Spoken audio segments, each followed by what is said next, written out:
Now, Japan's Prime Minister has described Africa as the world's engine for growth over the coming decades. The final day of the International Conference on African Development in Tokyo saw Japan pledge significant aid to the continent as it seeks to match China's growing involvement in the region.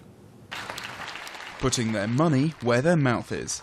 Japan pledged $14 billion in aid to Africa over the next 5 years, half of which will be dedicated to spending on much-needed infrastructure projects. Wrapping up the 5-yearly Tokyo International Conference on African Development, Prime Minister Shinzo Abe stressed his government's commitment to developing a stronger business partnership with the impoverished continent. Africa will be a growth centre over the next couple of decades until the middle of the 21st century. That much is doubtless. As for investing in Africa, I ask you, if not now, then when?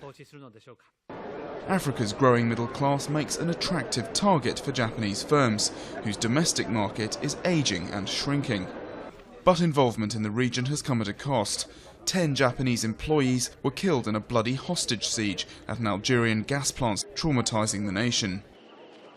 Japanese firms are still deeply concerned about security in Africa, but they remain keen to build partnerships, and the government's aid package includes $1 billion to be spent on stabilizing the Sahel region.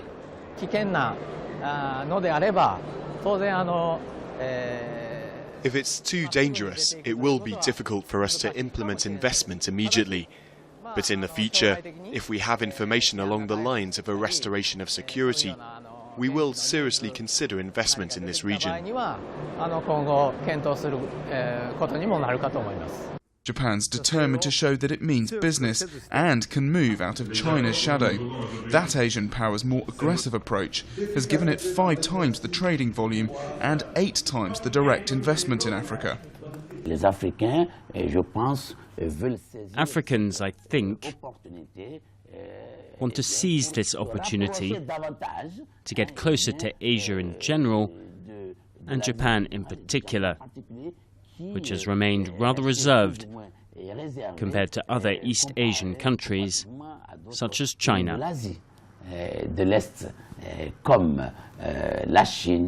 Shinzo Abe says he wants a mutually beneficial relationship with Africa that doesn't just focus on the extraction of natural resources. The thinly veiled dig at China, which has been accused of exploiting Africa, is a signal to Beijing that they may have a serious competitor on the continent.